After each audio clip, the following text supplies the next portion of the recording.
Welcome to r/Maliciouscompliance, where a stupid boss manages to cause his own bankruptcy.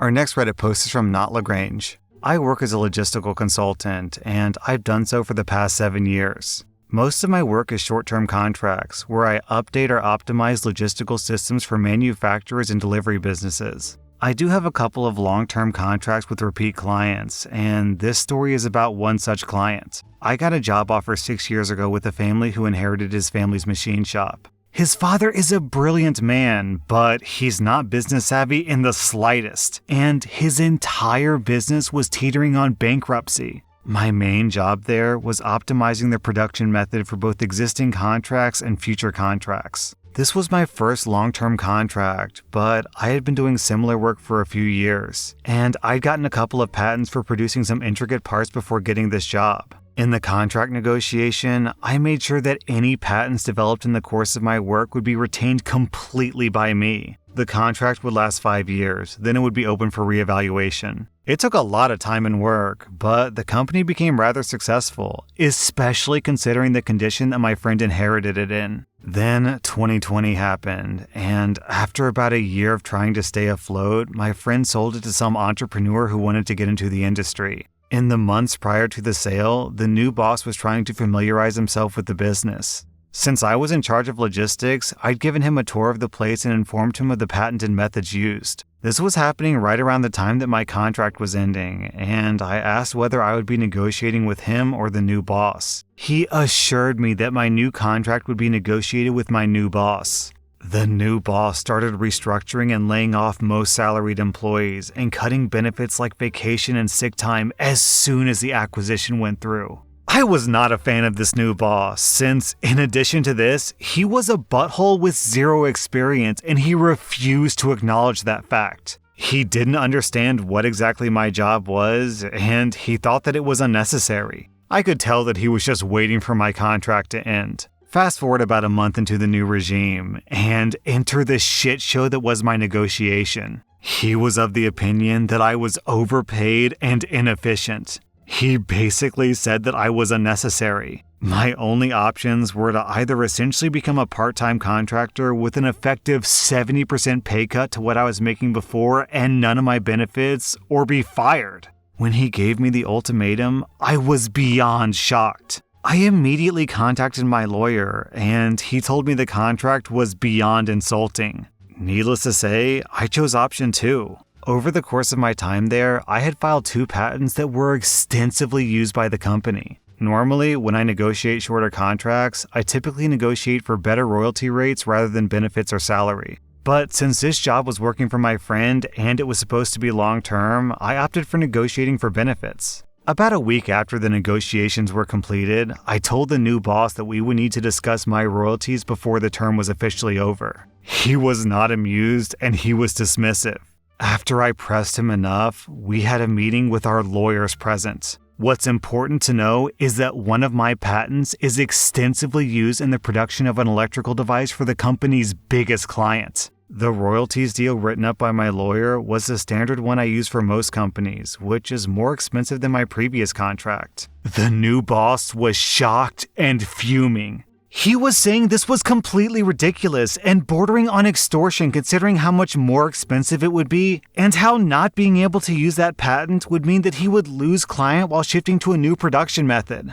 I told him that he had in total 6 months of time to figure out what it was that I did and to familiarize himself with the company. And the fact that I told him when I gave him the tour that I was the patent holder. He also could have asked for a quote and my usual rates. The first meeting ended very abruptly after this, and 3 days later, he came with an insulting counteroffer where I'd be employed again, but with far less benefits than I originally had. I told him I don't want to work for him, and he has to either pay my rate or change his production method. This would require replacing tools, replacing equipment, and retraining workers. He threatened to sue me and got rather belligerent, so I told him I'd see him in court if that was the case. Otherwise, he knows my offer and he has my contact info. He quickly realized that even in the unlikely event of the court deciding in his favor, that he'd still lose a lot of money in legal fees. After the meeting, I told my lawyer to draft a cease and desist letter and have it ready for when my contract expires. The new boss started looking for my replacement. He didn't stop production or warn his clients about it during the time period. The day after my contract ended, I sent the cease and desist letter and his production stopped. He lost most of his clients, most of his employees jumped ship, and last week he declared bankruptcy. Hope he learned his lesson. Never screw with the logistics guy. OP, obviously you contributed very significantly to this guy's failure, but based on the way that this guy was running his business, I think he was destined for bankruptcy pretty much no matter what he did. Like, you said that when he bought the business, it was struggling to stay afloat, so this guy buys the business, then starts firing people left and right, and expects the business to suddenly start just making money? Honestly, this guy deserves bankruptcy. Our next Reddit post is from the Uncle Bob. Last year, for like the 6th time since we bought our house, our mortgage was sold to yet another company. I've never been late paying it. I've occasionally made extra payments, and I've never had any issues. But this new company wants to charge me a $14.95 convenience fee to take a payment online. This is absolutely stupid. I can make a payment over the phone and pay a different fee, or I can mail a check or money order for no fee. Also, I can set up an auto pay, giving them access to my bank account, but that's a hard no from me. So I went online, and my bank has a neat bill paying service where you can set it to repeat weekly, monthly, etc. I took the monthly payment, rounded it up a bit, then set my bank to cut them a check every week for just a bit over 1/4 of the amount. It doesn't cost me a dime. I don't even pay postage. I'm sure the money comes out of my account a little bit early, losing me a tiny bit of interest or something. But man, it makes me feel better that for them trying to charge me $15 for what is essentially an automated process for them, they now get to process 4 to 5 checks each month. And sure, I'm sure they have that whole process down to an art for minimal human interaction, but it's not zero. I really wanted to press my luck and send 1/30th of the payment every day, but I figured my bank might cut me off at that point. Down in the comments, we have this story from 69 Vuman. I had a work friend once who worked hard at his second job for about 4 years. His plan was to pay off his mortgage early. The mortgage company told him that his mortgage had a prepay penalty, a relatively large one. He consulted his attorney, who told him to just pay everything except for $200. Then his attorney advised him to pay his mortgage monthly by check for about 54 cents. After about a year, the bean counters at the mortgage company told the customer service person to call my friend and make him a slightly lower penalty offer to pay the rest. I think it was a $200 penalty plus the balance. He declined and then strung them along for another year. Then they tried the same thing. They called him to offer a $150 penalty plus the remaining balance. He declined again and then went about his business paying them 54 cents a month. Midway through the 3rd year, they caved and he accepted their no penalty offer and wrote them the check for the balance. He sent it via US mail with signature of receipt returned to him. He loves telling that story, and in the end, he didn't pay them 1 cent of their stupid prepayment penalty. Man, you know what company is the worst with convenience fees? Those food delivery apps like Uber Eats and DoorDash. I read once that those companies still aren't profitable, even during the pandemic when people have been staying home the most in history. And then when you order, it's like, convenience fee, $5. Delivery fee, $5. Suck my dick fee, $5. It's Thursday fee, $5. There are less drivers than normal, $5. And by the end of it, you've ordered like a hamburger from McDonald's. And between the tip and the driver and their cut, it's like $25 for a burger from McDonald's. And it's like, what? How are you people not profitable? Our next Reddit post is from 2 Phases. Tonight, I have to fill in for a friend who's in a lounge band for one of the strip casinos in Vegas. I got the call this morning, so I dropped everything and booked a flight. In my haste, I skipped putting on a shirt and just slipped into a windbreaker. Fast forward to the TSA checkpoint here at the airport. This mean lady is loudly instructing everyone, "Take off your jackets, belts, and footwear and place them on the tray." So my shoes and belt are on the tray. The mean lady confronts me. "Sir, your jacket needs to be on the tray." I try to politely tell her that I'm not wearing a shirt underneath. She moves back and loudly says, "Sir, we practice social distancing. Please keep your distance." At this point, I have no choice but to speak loud enough for her and everyone else to hear me. I say, "I'm not comfortable getting naked in a public setting." At this point, people in the line were looking at the commotion. The mean lady was indifferent and perhaps oblivious to what I just said. She sternly instructs, "Take it off and place it on the tray." So I do as she says. Another TSA agent, perhaps her superior, walks over and asks the mean lady, "Why are you having this gentleman strip here?" She then tries to explain that she merely asked everyone to put their jackets on the trays. The family who was in line directly behind me interjected. "This man explained that he's wearing this garment as his main body covering, and your agent still insisted that he take it off." The TSA superior dude tells me that I can put my windbreaker back on and waves me through. On the other side, as I put my shoes and belt back on, I see a different TSA agent working the line that I was on. Down in the comments, we have this post from Lady Havoc. "We had one incident with the TSA in Denver.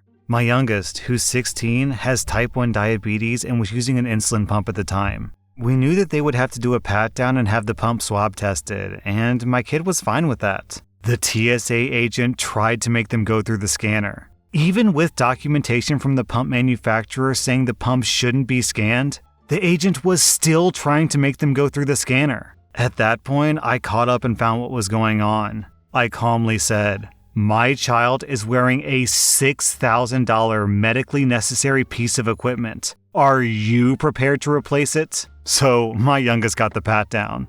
Our next Reddit post is from Snatsneck. "I worked at a KFC for about 6 months as my first job, and this happened towards the end of my stay. One of our managers, Jay, is pretty strict with us when it comes to time and company policy. But we didn't mind because he usually worked online with us, rather than sit in the office all day. And Jay does not have patience for rude people. And on one typical military payday Friday, we were slammed. Jay was working the register when a lady orders one of our 12-piece buckets, biscuits and all. Now, usually, you can save some money by ordering them as a meal. It gives you drinks as well. So, as usual, Jay asks the lady what drinks she wants, intending to make it a meal automatically. She declines the drinks. He tries to explain, "Ma'am, if we make it a meal, you'll..." She immediately cuts him off. "I don't care. I don't need drinks." As I said before, Jay hates rude people. So he immediately shuts up, smiles to me, and says, "OP, can I get a 12-piece family fill-up? And don't worry about the drinks." Before turning to her and finishing the order, which took a moment because he couldn't simply press the combo button anymore. Rather, he had to ring up all items individually. And because he was ringing up each item individually, this racked up the price even more. And when he finished the order, this was well above what the normal price would be. It initially went off without a hitch, but unfortunately for us at the time, the family behind her ordered another 12-piece family fill-up, but they ordered the combo. As Jay was finishing up the second family order, the first one stepped aside to check the bags for everything, and they hear the price.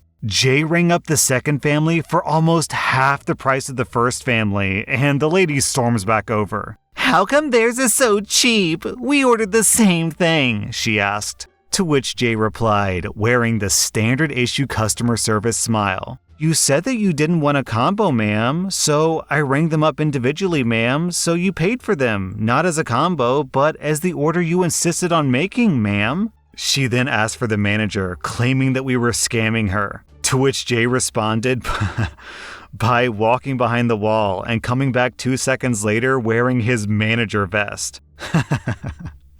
Jay says, "Hello, I heard that we had a problem and I came to see what I can help with." She just grabbed her food and left. You guys ever seen that comic online of like some Karen screaming at a woman behind a cash register wanting to speak to the manager, and then like the gates of hell open up and smoke and bats fly out and the woman's like, "I am the manager." This is basically what that story is.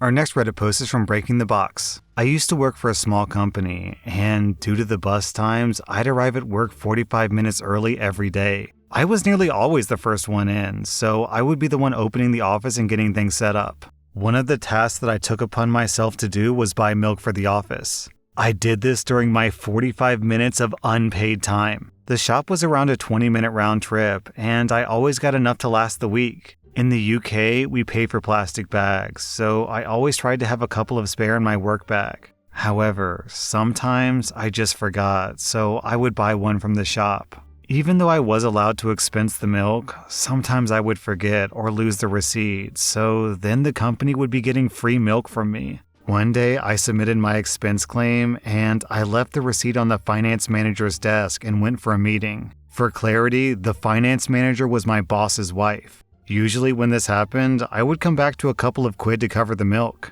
This time, however, I came back to the money and a note asking me to stop expensing the company for 5-cent plastic bags because it was inefficient and a waste of company resources. So that's what I did. In the 12 months that I continued to work for them, I never bought milk again for the office. And I stopped doing any chores in the opening up of the office, other than turning off the security alarms. I would instead use that 45 minutes to eat breakfast or just sleep. For the sake of like 5 cents every couple of weeks, the company lost someone doing office chores for free, started paying for all their milk, plus the inconvenience of running out of milk during the day with someone having to use work, i.e. paid time, to buy more milk.